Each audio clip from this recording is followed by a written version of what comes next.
fathers, dads, buds, and lads. This is your man Trent, and this is Fatherhood Confessions. I hope you had a great week, and I'm so glad to see you back here.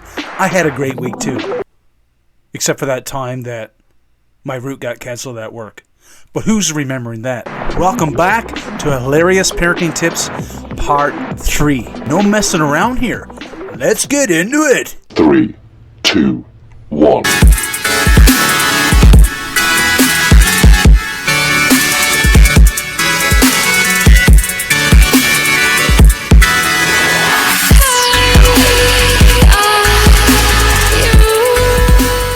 All right, guys, so let's get started. I got a guest here with me today. He's been on the show before, a good friend of mine. His name is Jared, but he goes by AKA the Dad Cave. So, without further ado, let's pull Jared in. Jared, welcome to the show again, sir. How are you? Doing good. Thank awesome. you. Happy to be here. Twice in a week. In a week, we must have done something right. Must have done something right, man. We must have done something right. So we're gonna jump right into it. So as you know, this is part 3 of hilarious parenting tips. This week is gonna be a blind react on your end, not on my end. Although I'm gonna laugh, I'm gonna glean in, I'm gonna talk along with you. But this is about Jared responding to these hilarious parenting tips. So without further ado, let's get in. Let's do it. To number 1. Are you ready to go? I'm ready. All right. Episode 3. I'm caffeinated and I'm motivated. Episode 3. First tip. I'll read. You read the second. Parenting tip. When bribing your child, make sure you Google the price of the bribe before you agree to buy it. You know what? This is so relevant. Absolutely. You know what? This is definitely a thumbs up in my book. When I was a kid and my parents bribed me with stuff like, hey, like if you go out into the backyard and pull the weeds, I'll give you $5. Yeah. Now it's like, you can't do that. No. If I was to sit there and give that $5 to my kids, be like, hey, if you go out back and pull the weeds, you get $5. They'll be like, no, it's okay. No. It's not happening, Dad. How about we barter? Jared, kids today, they know what a bargaining table is, and they go there pretty fast, don't they? Oh no, absolutely. I mean, my kids do that with me already. They're like, oh yeah, okay, but hey, if you want me to do that, then hey, how about we do this afterwards? It's like, this wasn't a negotiation. That's right. Negotiation. Exactly. All right. So yeah, definitely. That absolutely. What do you rate that one, Jared? We got to get a rating out of 10. Out of 10, I give that one a solid 10. Absolutely. Wow, a solid 10. Yeah, especially because we grew up in both times. We grew up in the times without internet, without Google, and then we had those things. Jared's giving out dollar bills, y'all. Dollar bills. Yeah, if we don't know, we Google it, and we got to expect that our kids are going to do the same thing. So yeah, I give that a solid 10. You're a friendly man, very generous. So with that, we're going to jump on to number 2. Here we go. Go ahead and read it. All right. Number 2, if your children ask a lot of questions, try asking them an open-ended question yourself to find out what they already know. Okay. Not sure if this is on the hilarious side, but could be more on the keen side. This is more like, you're not sure what's going on. You got to get to the root of the problem, or you have to find out specifically what it is that they're talking about. But this is I love it. This is probably it makes sense because in my profession I work with a lot of families and these are the ways that I get information is by asking open-ended questions. It gives them a chance to respond to what it is that's being asked, and it's also an information gathering tool. So when you don't know something or you don't have all the information, you have to ask these type of questions. You can't ask just yes or no answers because you don't have any information yet. I love saying this to my kids sometimes. All right, guys, let's sit at the table. It's time for the Dad Interrogation Show.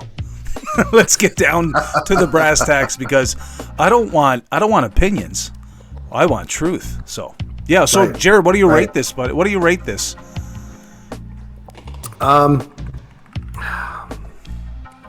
I would say that I would give it probably about a 5. And the only reason I say that is because I think that if you were to just go up to random parents or fathers or, and tell them, it's like, hey, you know what? If you want to get more information from your kid, you should ask them open-ended questions. They probably look at you like you're speaking Chinese. Yeah. What's an open-ended question? I don't understand. What is and then you got to explain that to them too. So you have to go find a pro tip on how to explain open-ended questions to tell them how to ask open-ended questions to their kids. Right? I think you nailed it on the head, sir. Yeah. So a 5. Okay. I give that one a 5. That requires a little bit of advanced knowledge. We know where you stand, Jared. We don't have to guess. Okay, you kind of landed right in the middle there. So let's go on to the second one. Here we go, or third one, I believe. Who's counting, anyways? You'll know what number it is when we come to the end of the video. Okay, anyway. I was gonna say exactly. I think you're the one that's counting. That's right. It's important not to play favorites. So I make sure my kids know I just like all of them equally. I like this one. This is a good one. So this is humorous. This is humorous. This is good. It sounds like this parent has really thought this one through to put it out on Twitter to make it mainstay.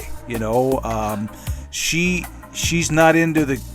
She wants that everybody know this is not about picking favorites. This is about letting everybody know that, hey, I just like you all on the same level. I think it might be some play on words, Jared. What do you think? Well, okay. I'm looking at this, and what I'm noticing first off, and this is what just grabbed me all of a sudden. It says doctor in front of her name. Ooh, yes. I'm questioning some credentials at this point. I mean, as parents, we joke about, probably from one parent to another, we joke about it, be like, oh God, let me tell you what my kids did this week. But if you don't like your kids at all, should I be coming to you? Yeah. I need your coaching. I think she was trying to be funny. Yeah. I think that she was trying to be funny, but in actuality, if you're not going to get anywhere with that. If your goal is to be funny, and as long as your kids understand that, I think that's right. important thing. Is a clear because if not, understanding. Your kids go to school Monday morning, and then, oh, Johnny, what's the matter? Why you look so sad? Oh, I just found out that my parents hate all of their siblings equally, and I don't want to be hated. The next Jared? thing you got CPS and Jared, mom. I could just picture it. Mom lines them all up. Okay, guys, I'm gonna rate you guys out of 10. 1 to 0, 0, 0. Oh, did I mention 0 to 10? Sorry, you're all zeros, guys. All the same. Think if that was a pecking order, like in the military, they line you up from shortest to tallest, right? That's right. Well, what if it's for the person that gets dessert, okay, my favorite goes to the front, the least favorite goes to the end, and you get whatever's left. Cause and effect. I'm basing us on cause and effect. What did you do today? Yeah. What do you rate this one? Did you give it a rating? On a scale of 1 to 10 of humor, I'll give it about a 7. Okay, that was pretty. All funny. Right. I was going to give it about a 6. On practical parenting tips, I'd say maybe a 2. So it's like, yeah, guys, don't put that one. I'm giving her a 2 because we didn't discuss giving it negative numbers, and she is a doctor, so I gave her 1 extra point. Okay, just for the credentials. Gotcha. Okay, going to move on. I'll read. Actually, you're up. You read. Go ahead. I'm up. All right. Parenting tip: tell your kids all the food you want to keep to yourself is spicy. Sorry, son, this dilly bar is spicy. But I want the dilly bar. Yeah, but these cornflakes are spicy, guys. These frosted flakes, absolutely spicy. This definitely has some. This has. I would say that this is a very solid parenting tip. Yeah. How strategic is this one? So this is where you have to be strategic because your kids, okay, think about it. We're going to take this to the analogy of like you tell your kids, don't put your hand on the stove, it'll burn you. But they won't understand that until they've actually done it. That's right. So you have to give them something spicy so that this way they know what to associate it with. So, the next... there was a TikTok video. I saw this girl, like a toddler, eating a jalapeno, just raw dogging it, just eating it. What? And I'm like, okay, yeah. So it was the craziest thing, but she's just sitting there and enjoying it. So what you do is you give them something and say, hey, by the way, you know how you always want to have one of those dilly bars and I tell you it's spicy? here, try this. This is spicy. You give them something and let them try it. And if they like it, well, then you're in trouble. But if they don't like it, then That's right. you're... So those Jared, dilly bars are all to yourself. yeah, that's right. You can have them all. Yeah. So it's time to lock in your vote, buddy. What do you think? To me, you know what? it is. This one's money, because I think this parenting tip has a little bit of a protective measure in place for the things that dads and moms love. That's my stack. Yeah, I'll give it a 6. Only because there's the preemptive part, but then there's also the Yeah, part we that's right. didn't discuss, and that's the after effect. It's true. So if you give your kids something spicy and say, "Hey, this is spicy," and they turn around and look at you and be like, "Oh, this is good," well, guess what? Those dilly bars, they're not yours anymore. Yeah. So it could go both ways. Yeah, that's right. And so then an argument ensues. Okay, you know what? I was trying to trick you. Right. Brass tacks here. Oh, You're no, not I didn't mean spicy. I meant salty. They're salty. You don't want these. Yeah. They make hairs grow in places you never ever want hair to grow. That doesn't work that anymore. might be the ticket. You think so? That, maybe. Maybe. Do you want a head of hair coming out of your ears when you're 20 years old? So, and again, for that to work, you have to have somebody in your family you can reference. Yeah, you do. So if you got somebody that has that, be like, You're hey, thinking of the look for connection grandpa. points, Jared, and you have to. Yeah. Okay, let's Absolutely. move on. We've rated that one. Okay, next parenting tip. Emphasizing the need to keep your children on a schedule makes it easier to say no when you get invited to stuff. I know what he's saying here. Okay, hold on. I got to go back. Let's see.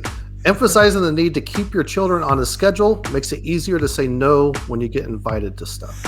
So keeping your kids on a schedule, so when someone says, "Hey, you want to come over for dinner?" and you really don't want to go, you'd be like, "No, my kid has hockey."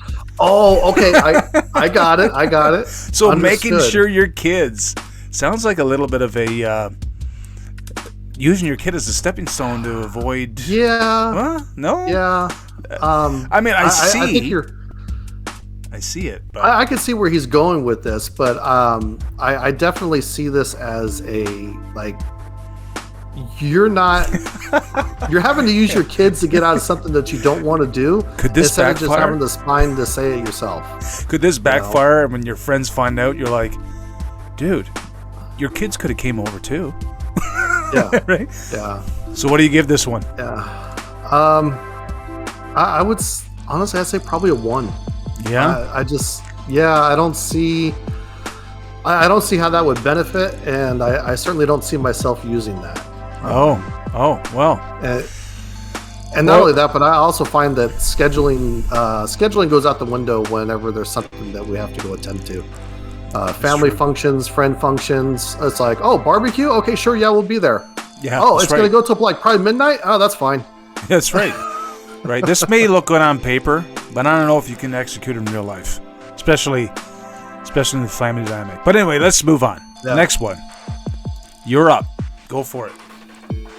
All right, parenting tip. When a child says, I picked it up and put it right back really means a 30-foot radius where it may be hidden. This is true. Is that true? Having flashbacks? I know I am. I mean, the remote. The remote's a classic example. Classic. Totally agree. You walk in and you're like, you expect it, okay, because you have like that one dedicated spot for the remote, and that's where you put it. And then, you come back in there and go to sit down and watch something, and you're like, where's the remote? And the kids are like, I don't know. Well, who watched TV last? Well, he did. Hey, where's the remote? Perfect remedy. Oh, I put it back. Put it back where? Yeah, that's right. Yeah. Got to set out a search party to find it. But I found, I was talking to a guy who said he solved that problem, but he kind of reversed it. So it created havoc in his kids. What he did, he put a piece of sticky Velcro, and stuck it underneath the coffee table with this little ledge. They were looking for it for days, and he actually blamed it on them, and made them look for 2 days. You didn't put it back where it goes. That's why that was a lesson. Find it. And they came back. We can't find it, Dad. I'm sure we put it here. And then he broke the news to them. It's under here. I put it here. Absolutely. Oh, well, see, he should. Okay, that's where he went wrong. He should have just gone with it. Yeah, just left it. When they weren't around, put it somewhere where it was just so easy to see. Yeah. So what do you rate this one? I'm going to give that one a solid 9. Absolutely. Oh yeah, That definitely sets an expectation for all those things that come up as parents that they don't tell you about. That's the stuff that you don't read in the book. Those are the things that you have to know. Pay attention to details. That's important. Yeah, absolutely. Okay, here we go. Jared, you're up. Or maybe I'll read it. If you're questioning your stock even a little, just buy another bottle of ketchup. If you're questioning your stock even a little, just buy another bottle of ketchup. See, are they saying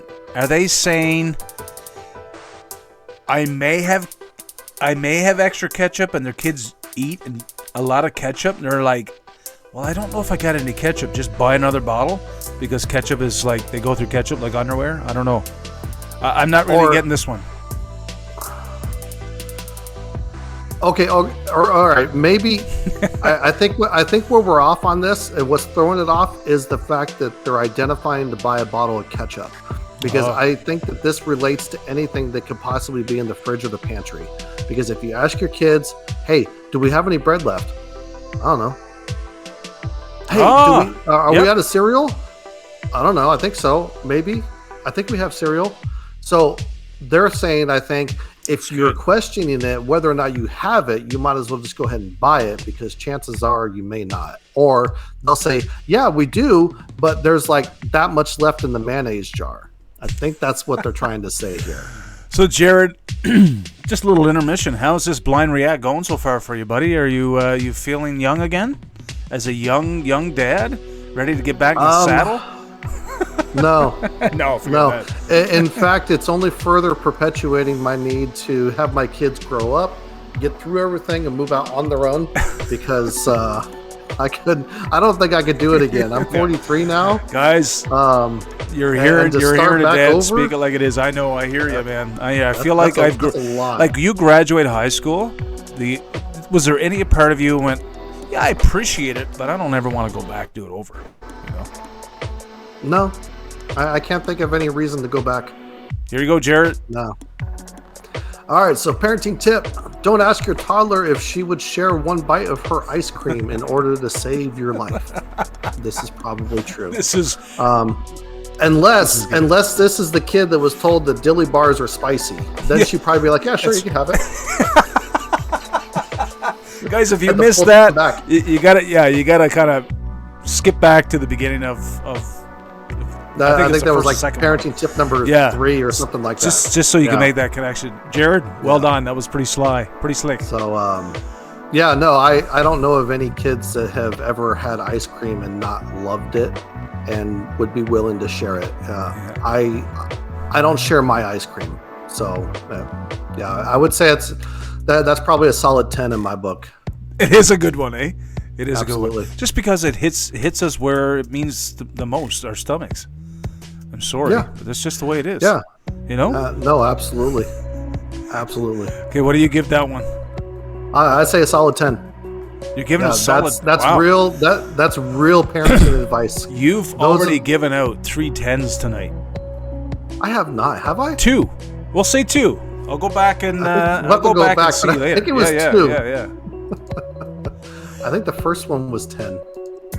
Okay, so the other one I gave that was close was a 9, I think. So we got 2 more left. So let's go. All right, let's do it. Let's do this. The quickest way. Yeah, I'll go ahead. The quickest way to get a toddler to hold your hand is to put them in roller skates. They won't let go of you. Well, I can't say I remember the last time or ever that I've been on roller skates. But this is good. This is very... You've never been on roller skates? No, I've been on skates over here in Canada, eh? Ice skates. Okay. Different type of skating. We like to do the vertical blade or the horizontal blade on our skates. We don't like to put, wheels on them. I don't know. Doesn't flow very well on ice, So, this is probably true. And I'm sure if you put these on your kids, they definitely hold on to you. They probably never let go. If you're going to do this, make sure you're using both skates. That's that's right. what I will say. My wife grew up and she had two sisters and they had a skate, and they used one skate, and that's what it was. So that's how they went skating. They went skating with one skate. Jared, this. If I look at this quickly, it seems like this parent is having separation anxiety. I think they're having trouble letting go of their kids' maturation, letting go of independency. This should probably have like in the fine print a little disclaimer that says like, you should abandon this parenting tip after the age of 7. That's right. Let me help you along here. Yeah. At first, it's like, I don't want you to fall. I don't want you to hit your head, and but I want you to stay next to me. So everywhere we go, we're going to go on roller skates. But then eventually, what's going to happen is your kid's going to get better at roller skating. They're not going to hold on to you anymore. And you know what? No, it's fine. I got this. And as the kids get older, they very well may force you to get on roller skates where you never learn yourself, and so you get some reverse psychology, some reverse mentoring going on here. Okay, have you tried to do something that you used to do as a kid as an adult? Oh yeah, oh my god, great idea. My daughter got a skateboard. She got a skateboard for Christmas one year, and she was over there and she was trying to ride it, and she's like, "Dad, do you know how to ride a skateboard?" I'm like, "Yeah, watch this." I got on and I got as far as whoa. I mean, here's a parenting tip, I almost Jared. wound up having the hip replacement surgery. I'm like, Parenting okay, tip. yeah, no, you got this. Go ahead. When your kid asks you to ride a skateboard and you haven't since you were a child, make sure you take the wheels off it. Or better yet, line the sidewalk with mattresses and get that way if you fall, you don't break your hip. Okay, Jared. Yeah, we're gonna round it off here, buddy. We're gonna round it off. This is the last one, number 10, and I'll let you do the honors because you know what, you're the guest, and I without further ado, let's do it. All right, let's go. Oh damn, I got to get closer. It's hard to see. Pro parenting tip: only have spaghetti on bath nights. Absolutely. Is she talking about herself or her baby? Sorry. Well, I mean, if you have never graduated to using utensils when you eat spaghetti, I guess it could be for both of them. But I'm sure I have a few absolutely. strands of spaghetti in my beard here from the other week. If I just kind of open it up and look around, Yeah. I might have some lunch left over in this, but at least that's what my wife says. This is a good one. I think this is a pretty good one. This is decent. I like it. And I think that this one is fairly well known. I think that if you are a parent that is just like, you know what, I don't want to feed you, just do it already, just eat. And spaghetti's the perfect thing for that, absolutely. But I see what she's doing here, though. Yeah, she is managing her time by saying, right, I don't want to do laundry another time this week. She's being smart. I mean, it's all about the process of subtraction in your parenting. Right. What can I do less to do more? Right. So she's not doing laundry. She doesn't have to, you take the clothes off and be like, whatever, it's done. Here, go for it.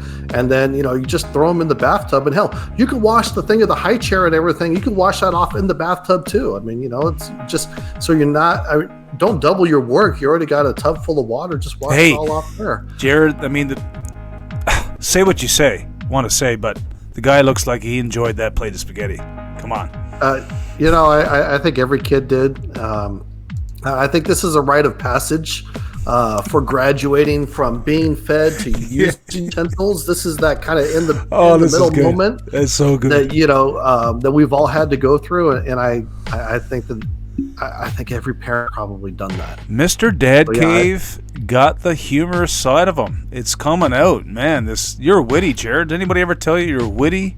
You're very witty. Quick thinker. I like it. No, not usually. Well, keep coming on my live streams. I'll tell you more often. I appreciate that. Absolutely. Oh, man. So great to have you for the third edition of Hilarious Parenting Tips. Hey, I hope it was fun. Did you enjoy it? It was good. Yeah, I think it was good. But it's a blast. Yeah, thanks for coming on, and I'll catch up with you in just a second. That was episode 3 of Hilarious Parenting Tips. We hope you enjoyed it. Again, don't forget to like, subscribe, ring the bell, and so you're aware of new content that I release and when I go live. And we'd love to have you as the next member of the FC crew. Well, with that, stay safe, stay focused. I'll catch you on the flippity.